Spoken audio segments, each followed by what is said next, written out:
ओम वंदे गौ मातरम। मित्रों, स्वास्थ्य रक्षा से प्रभाव सबका स्वागत करती है। मित्रों, गर्मी की ऋतु चल रही है और किसी किसी की त्वचा गर्मी की ऋतु में बहुत भयंकर तरीके से फटती है। ये ऐसे फटती है मानो किसी ने ब्लेड लेके काट दिया हो, चीरा लग जाता है। कहीं से भी, ये हाथ में, पैरों में, चेहरे पे, होठों पे, कहीं भी ऐसी स्थिति बनती है कि बस ऐसा लगता है कि किसी ने एक ब्लेड की लाइन मारी और ये कट गया है। ऐसी स्थिति यदि आपके साथ है तो आपको क्या क्या करना है, हम आपको पूरी चीज़ें विस्तार से बताएंगे। लेकिन आपको अलग अलग जगह पे जहाँ पे बताया जाएगा, सारी वीडियोस आपको देखने होंगे, तो ही आप संपूर्ण समाधान ले पाएंगे। क्योंकि मात्र एक छोटे से वीडियोस में आपको सारी चीज़ें बता पाना हमारे लिए संभव नहीं होता है। तो आपको ये वीडियो पूरा देखेंगे तो आपको निर्देश पूरे स्पष्ट मिलेंगे। अन्यथा आप प्रश्न करते हैं और मुझे पुनः वही कहना पड़ता है, वीडियो पूरा देखें। तो मेहरबानी करके वीडियो पूरा देखें। तो अब हम आपको समस्या का समाधान पे आते हैं। मित्रों, ये जो समस्या है, ये कैसी समस्या, हम आपको थोड़ा सा वातावरण के हिसाब से बता दें। माना कि जैसे हम देखते हैं तालाब में पानी भरा हुआ है और जब गर्मियों में तालाब का पानी सूख जाता है तो वहाँ पे हवा भी चल रही होती है। तो ऐसे स्थिति में तालाब की जो मिट्टी जब पानी सूखने के बाद आप देखिए कैसे फट जाता है। ऐसे लगता है कि जमीन अंदर से दिख रही है। बस वैसी ही त्वचा हमारी हो जाती है जब इस तरीके से त्वचा फटती है। और ऐसी स्थिति में जब तेज धूप यानी कि कहीं बाहर निकलो और उसमें जरा सी भी गर्म हवा लगती है, बस वो फाड़ता चला जाता है। बस ऐसा लगता है कि बस क्या हो गया। और ऐसी स्थिति में वो कहीं ठुक जाए, लग जाए तो इतना जोर से दर्द होता है, इतनी जोर से पीड़ा होती है कि बस सहन नहीं होता है। क्योंकि ऐसा हमने बहुतों को देखा है, ये पीड़ा हमने बहुतों को सहन करते देखा है, इसलिए इसका आभास है। तो ये स्थिति जब गर्मी में बनती है तो आपको करना क्या है, आपको क्या सावधानियां रखनी है, हम आपको विस्तार से बता रहे हैं। मित्रों, आपको सबसे पहला काम वीडियो विवरण के वीडियोस देखने हैं, क्योंकि उसके बिना कोई काम होना संभव है ही नहीं। तो वीडियो विवरण के जितने भी वीडियो हैं सारे देख डालिए। आपको जो भी प्राणायाम करना है, जो भी व्यायाम करना है, उसमें आपको एक बात का ध्यान रखना है सबसे पहला, कि आपको गति नहीं बढ़ानी है। क्योंकि आपकी देह में वात और पित्त दोनों प्रकोपित हैं और दोनों ही करीब करीब बढ़े हुए हैं। और ऐसी स्थिति में जब वात और पित्त बढ़े हुए हैं तो आप अपनी देह की गति नहीं बढ़ा सकते। आप अपनी देह में व्यायाम की गति यानी कि कोई भी सांस की गति आपकी बढ़े, ऐसी क्रियाएं आप करेंगे तो ये समस्या आपकी बढ़ जाएगी। कफ के पेशेंट होते हैं तो वो गति बढ़ा सकते हैं, पर आप पित्त के और वात दोनों विकृत हैं और दोनों साथ में विकृत हैं तो आप ये गति नहीं बढ़ा सकते। वात बढ़ाओ तो भी कर सकते हैं, पर पित्त भी है और वात भी है तो ये आपके लिए समस्या दे सकता है। तो अब सबसे पहली बात का ध्यान रखें कि आप कोई भी गतिमान व्यायाम आपको नहीं करना है। अब आपको करना क्या है वो हम आपको बता दें। सबसे पहले जो जैसा कि बोला वीडियो विवरण में, स्वास्थ्य नियम का पूरा पालन करिए। आपको वजन बटा 10 करके ही पानी पीना है, 15 या 20 कदापि नहीं करना।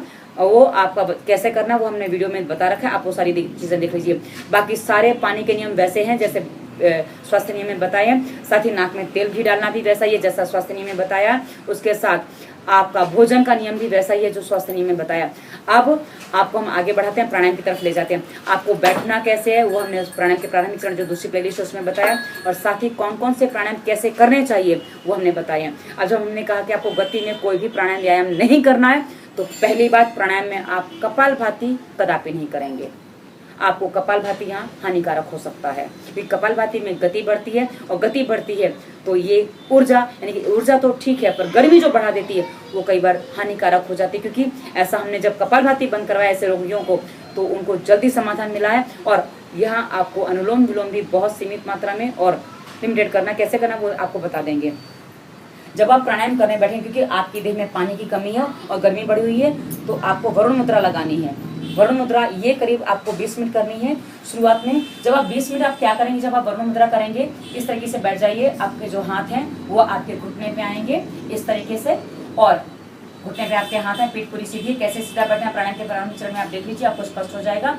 आप सीधे बैठने के बाद जब ये हाथ आपने कलाई घुटने पर रख लिए, कोहनी मुड़ी रहेगी, कोई समस्या नहीं है, पर हाँ आपकी कलाई घुटने पर रहनी चाहिए। इस बात का विशेष ध्यान रखें। मैं आपको पूरा पीछे जाके बता देती हूँ। ये देखिए, इस तरीके से आप बैठेंगे और इस तरीके से बैठकर आप सबसे पहले भस्त्रिका करेंगे, उसके बाद बाह्य प्राणायाम करेंगे, उसके बाद अग्निसार भी करेंगे।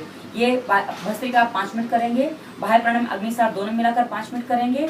और उसके बाद यदि कर पाते हैं तो, नहीं तो भस्त्रिका 10 मिनट कर लीजिए। उसके बाद आपको उज्जाई प्राणायाम करना है और उज्जाई प्राणायाम आपको करीब 10 मिनट करना है। और उज्जाई प्राणायाम आप नहीं कर पाते हैं, यदि आपको नहीं आता है तो ये सारे प्राणायाम के प्रारंभिक चरण और सब कुशल प्लेलिस्ट हैं, वहाँ आपको विस्तार से सारी चीजें मिल जाएंगी, आप वहाँ देख लीजिए।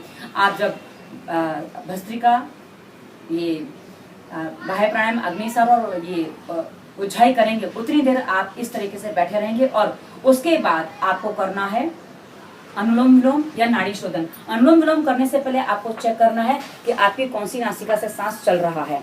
यदि आपकी बाईं नासिका से यानी कि लेफ्ट नोस्ट्रिल से सांस चल रहा है तो आप 15 मिनट अनुलोम विलोम कर लीजिए, उससे अधिक आपको नहीं करना है। लेकिन यदि दाईं नासिका से सांस चल रहा है तो भी आप ध्यान रखें, तो आपको लगातार नाड़ी शोधन प्राणायाम ही करना है। अब नाड़ी शोधन में आपको जो नाड़ी शोधन करना है वो आपको चंद्र भेदी प्राणायाम करना है। सूर्य भेदी प्राणायाम आपको बिल्कुल नहीं करना है, क्योंकि आपकी देह में गर्मी बढ़ी हुई है तो ये आपके लिए हानिकारक हो सकता है। तो जब आप चंद्र भेदी प्राणायाम करेंगे तो आपकी एक हाथ नासिका पर रहेगा और एक हाथ से आप मुद्रा लगाएंगे। तब अब पहले आपने 20 मिनट कर लिया है, और यदि आपको उज्जाई भी नहीं आता है, बाह्य प्राणायाम अग्निसार भी नहीं आता है, तो आप मात्र 20 मिनट सीधा सांसों पे ध्यान यानी कि भस्त्रिका करेंगे। सामान्य सांस पे ध्यान करेंगे, गति नहीं बढ़ानी है। तो भस्त्रिका आप 20 मिनट करते समय ऐसे उंगलियां रखेंगे, ये वरुण मुद्रा आप करेंगे। उसके बाद जब आप नाड़ी शोधन करेंगे, अनुलोम विलोम करेंगे, तब आप वायु मुद्रा लगाएंगे। आपकी कलाई जैसे पहले बताया वैसे घुटने पर रहेगी, और साथ ही आप एक हाथ से नाड़ी शोधन करेंगे। और नाड़ी शोधन कैसे करना वो भी हमने पहले बताया हुआ है, तो सारी वीडियो देखेंगे तो आपको सारी बातें स्पष्ट होती चली जाएंगी। और यदि एक हाथ आपका थक जाता है तो दूसरे हाथ की वायु मुद्रा लगा लीजिए, और इस हाथ से ये नाड़ी शोधन या अनुलोम विलोम आप जो करना है वो करिए। पर आपको ध्यान विशेष रूप से ध्यान रखना है कि जब आपकी चंद्र नाड़ी चल रही है यानी कि बाईं नोस्ट्रिल चल रही है तभी आप अनुलोम विलोम करेंगे, अन्यथा आप नाड़ी शोधन ही करेंगे। यदि आपकी दाईं नासिका से सांस चल रही है तो आप नाड़ी शोधन ही करेंगे। और ये नाड़ी शोधन व्यायाम जो है, प्राणायाम जो है, आपको करीब करीब आधा घंटा से पौना घंटा करना है, कम से कम आधा घंटा। देखिए जब आप इस तरीके से करेंगे, और ये आप एकदम सामान्य सांस पर करेंगे कि आप जो देखेंगे वीडियोस वो हमने एकदम स्पष्ट तरीके से बताया कि आपको कैसे करना है। आपको कोई समस्या नहीं होगी, ना ढूंढने में ना समझने में। वीडियो विवरण में सारे वीडियो आपको मिल जाएंगे। अब इतना होने के बाद, क्योंकि ये आपके भीतर से आपको ठंडक देगा, और अब आपकी कुछ खाने पीने की चीजें हम बता दें मित्रों। आपको इस समय में 3 चीजें बहुत अच्छा काम करेंगी, एक सब्जा का बीज, एक तुलसी के बीज और एक गोंद कतीरा। ये तीनों चीजें आपको पंसारी की दुकान पे मिल जाएंगी। ये तीनों चीजें आप साथ में नहीं भिगानी है, एक एक दिन एक एक चीज सेवन कर सकते हैं, या एक ही चीज सेवन करेंगे तो भी चलेगा। आपको करना क्या है, सुबह उठ के जो पानी आदि का नियम वो पूरा पालन करना है, और उसके बाद आप कम से कम 4 बजे उठेंगे। आप सुबह 4 बजे उठेंगे, क्योंकि आपको अपने रोगों को ठीक करना है, तो आपको कम से कम आपको 4 बजे उठना होगा। और 4 बजे उठ के नित्य अपना जो नियम पालन है वह सब करेंगे, और पानी आदि पी के ये प्राणायाम आदि करके उसके बाद स्नान करने के बाद आप पहला जो आप लेंगे, ये आपको सूर्योदय से पहले थोड़ा ले लेना है, यानी कि सूर्योदय ना हो उसका ध्यान रखें। रात को आप दूध में भिगाएं गोंद कतीरा या सब्जा का बीज, ये आप सुबह ले सकते हैं। 6 घंटे भीगा हुआ आप ले सकते हैं, 6 घंटे कम से कम भीगा होना चाहिए।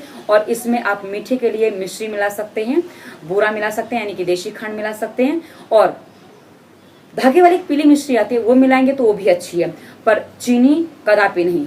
और यदि आपको अच्छा लगता है तो आप इसमें शहद भी मिला सकते हैं, क्योंकि गर्म नहीं होता है, तो आप इसमें शहद मिला के भी आप इसका सेवन कर सकते हैं। शहद आपके ऊर्जा को बढ़ाएगा, तो आप इसमें से कोई भी चीज मीठे के लिए मिला लें तो वो आपको काम करेगी।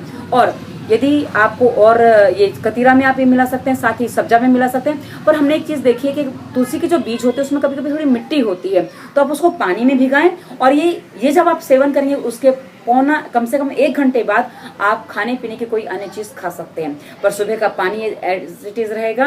और यदि आपको और लगता है, दिन में आप छाछ का सेवन अवश्य करें। आपको कम से कम 1 से 1.5 लीटर छाछ दिन में पीनी नहीं है।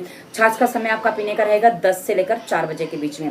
इस समय के बीच में आप पानी के स्थान पर छाछ ही पिए। छाछ को पानी में गिना जा सकता है, तो आप पानी के स्थान पर छाछ ही पिए, समस्या नहीं है, तो आप उसका सेवन करिए। और सुबह आप हो सके तो दही में थोड़ा चीनी नहीं, बूरा या देशी खंड मिला के आप उसका सेवन कर सकते हैं। हाँ, दही में नमक कदापि नहीं, दही और नमक विपरीत होते हैं, तो आपको कदापि सेवन ना करें, ये आपके लिए हानिकारक हो जाएगा। यदि आप इतना करते हैं, आप देखिए सुबह आप यदि 1.5 घंटा अपना प्राणायाम कर लेते हैं, और उसके बाद यदि आपको सुबह पूरा समय नहीं मिल रहा है तो शाम को सुबह 1 घंटा और शाम को भी 1 घंटा आप कर लीजिए। सूर्यास्त के बाद भोजन आपको जल्दी कर लेना है, सोने से पहले आप 1 घंटा प्राणायाम तब भी इसी तरह कर लें, तो आप देखेंगे आप अपनी समस्या में बहुत जल्दी समाधान पाएंगे। और ये समाधान संभव है, क्योंकि आप यदि दवाइयाँ लेते हैं तो दवाइयाँ कई बार गर्म पड़ जाती हैं और उसमें स्थितियाँ बिगड़ जाती हैं, तो आप इसका सेवन कर सकते हैं, ये आपके लिए लाभकारी होगा। साथ ही गोंद कतीरा जो हमने सुबह का सेवन बताया, वैसे आप रात को भी इसको दूध में सेवन कर सकते हैं, समस्या नहीं है। पर भिगाते समय ध्यान रखें, दूध में यदि भिगाते हैं तो सादा दूध हो, गर्म दूध कदापि ना हो। गर्म करके तुरंत आप पानी में नहीं, गलती हो गई बोलने में, हवा के नीचे ठंडा कर दें, पंखा चला के उसके नीचे ठंडा कर सकते हैं, उसमें भिगा दीजिए। और दूध जो है धीमी गैस पे गर्म करेंगे तो जो दूध जल्दी खराब नहीं होता है, तो आप उसको धीमी गैस पे गर्म करिए और इस तरीके से इसको बनाइए। आपको बहुत जल्दी लाभ करेगा और बहुत अच्छा लाभ करेगा। हमने बहुत सीमित प्रयोग आपको बताएं, आप आराम से कर सकते हैं और ये सारी चीज़ें आराम से आपको उपलब्ध हो जाती हैं। तीनों चीज़ फिर से बता दूं, कतीरा, सब्जा का बीज या तुलसी के बीज, तीनों में से कोई भी एक चीज का आप सेवन करें या दो चीजें भी सेवन कर सकते हैं। अलग अलग समय पे अलग अलग चीजें ले लें, कोई समस्या नहीं है, तो आप अपने अनुसार इसको चुनिए और करिए। हाँ, एक बात का ध्यान रखें, यदि आप चंद्रविधि प्राणायाम अधिक कर रहे हैं, आपको जुकाम लग रहा है, आपको कफ बढ़ रहा है, तो आप इसका तुरंत बंद कर दें और आप सामान्य अनुलोम विलोम पे आ जाएं, वो आपके लिए लाभकारी होगा। ये सावधानी है इसकी। यदि कई बार सर्दी बढ़ जाती है, जोड़ में दर्द बढ़ रहे हैं, तो आप अनुलोम विलोम ही करें, पर कपालभाति आपके लिए अभी वर्जित है क्योंकि आपको गर्मी बढ़ी हुई है, तो विशेष ध्यान रखें। और कोई अन्य रोग विशेष है, कैसा भी रोग है, हमारी बहुत सारी प्लेलिस्ट और हैं जिनमें हमने बहुत सारे रोगों पर वीडियोस दिए हैं। आप अपने रोग अनुसार वीडियो देख लीजिए, चुन लीजिए। तन मन मस्तिष्क, बाल झड़ने से लेकर कैंसर, गांठ, सबका समाधान हमने दे रखा है। आप उन वीडियोस को देखिए और नहीं मिल रहा है तो वीडियो पर टिप्पणी करिए, हम आपको बता देंगे आपको कहाँ वीडियो मिल जाएगा, क्योंकि आपको वहाँ समाधान जल्दी मिल जाएगा। आप फोन का इंतजार करेंगे, कई बार फोन नहीं लगता तो समस्या हो जाती है। और निर्देशों का पूरा पालन करें और संपूर्ण समाधान पाएं। नंबर भी वहीं आपको मिलेगा। धन्यवाद। वंदे मातरम।